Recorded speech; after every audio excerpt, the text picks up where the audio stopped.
Hi. Usually we refer to grief in the context of the death of someone close to us. We also go through grief with regard to some other losses like grieving the death of a relationship, grieving a city or country from which you had to leave, or grief about leaving a school that you loved because your parents were relocating. Today, let us focus on the grief that follows a breakup in a relationship. Welcome to Mindscape Matters, a channel to discuss mental health and more. I am Dr. Mohan Raj and I'll be your guide as we explore this wonderful landscape together. When we are referring to a breakup, we are referring to a breakup of couples in a romantic relationship and a marriage. We are excluding one-sided unrequited love because that's altogether a different story. We are talking about couples who were once in a relationship and they broke up. Because there are a lot of similarities between romantic couples and married people, there are some differences. We'll look at it later. Now, the extent and the duration of grief depends on who initiated the breakup. The partner who initiates the breakup will also be grieving, but to a lesser degree because they would have grieved the death of the relationship even before telling the other person that the relationship is not working and they should stop it.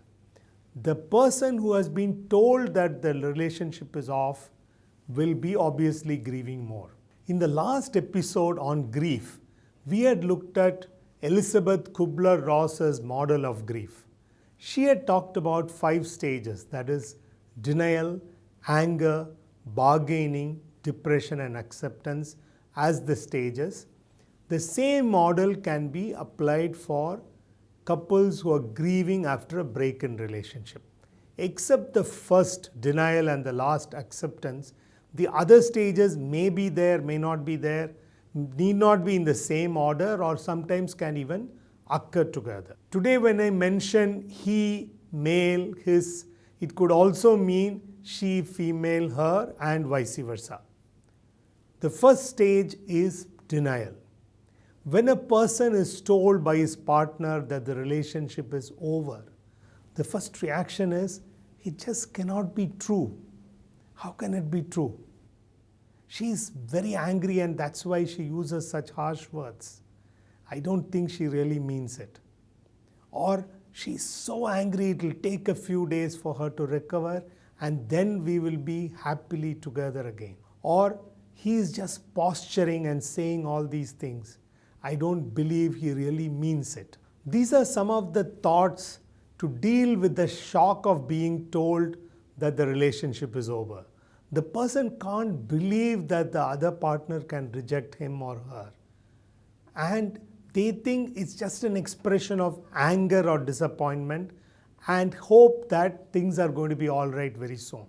The next stage is bargaining.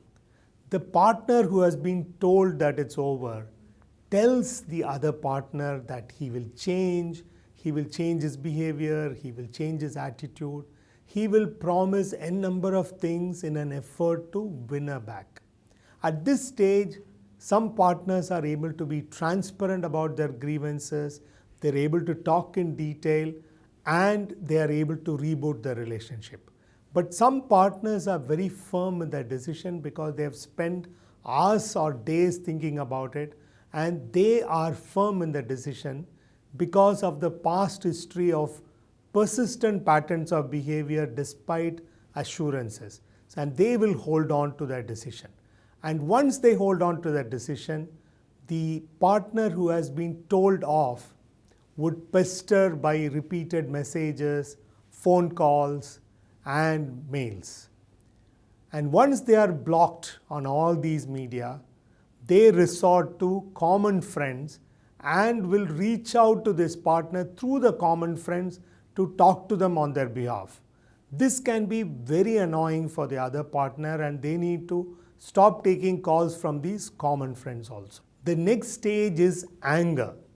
Some partners react with anger on being told that the relationship is over. How can you just break off like that?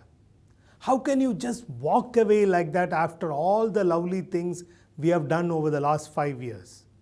What is the meaning of all the things you told me? Did you really mean what you said when you said all those lovely things if you're just going to walk out on me just like that?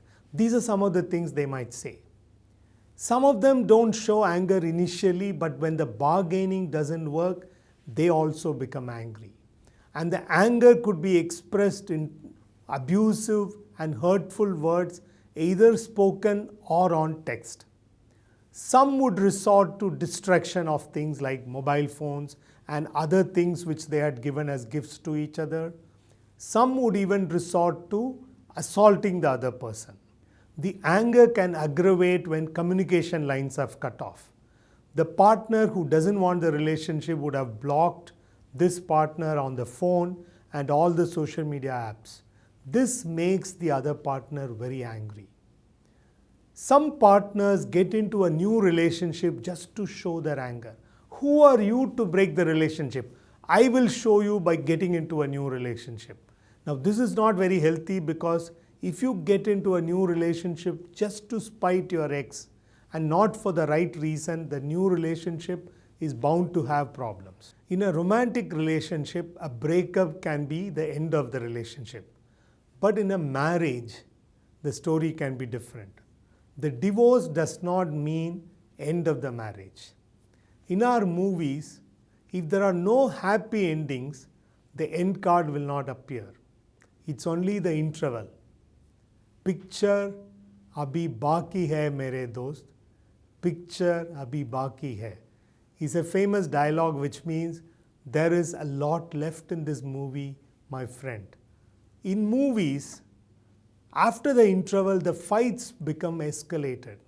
Similarly, after the divorce, in some marriages, there are bitter court battles for custody of the children. The story does not have a happy ending like our movies. Instead, the bitter court battles can go on like a painful mega serial for years. Let's talk about the effect of this on children in a separate episode. The next stage is depression. Depression occurs when it finally dawns on the person that the relationship is indeed over. He grieves about the death of the relationship. He reminisces the good times they had shared with each other. He occasionally nurses hopes of resurrecting the relationship, but soon realizes that it's futile and sheds tears. This stage can have all the features of depression. The last phase of grief is acceptance. Acceptance that the relationship is over and it's good for all the parties concerned. He might think, we might be excellent people on our own, but together as a couple, the chemistry is somehow not working. Accepting that it's over enables a person to refer to their previous partner as X.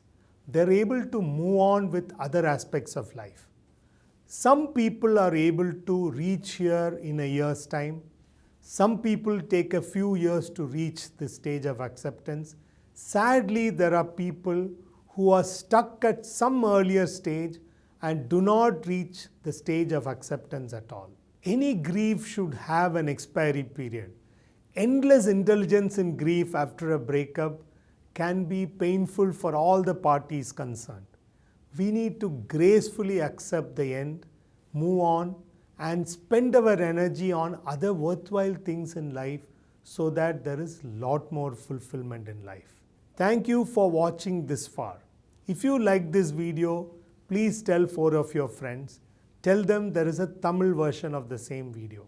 Stay tuned because Mindscape matters. Bye.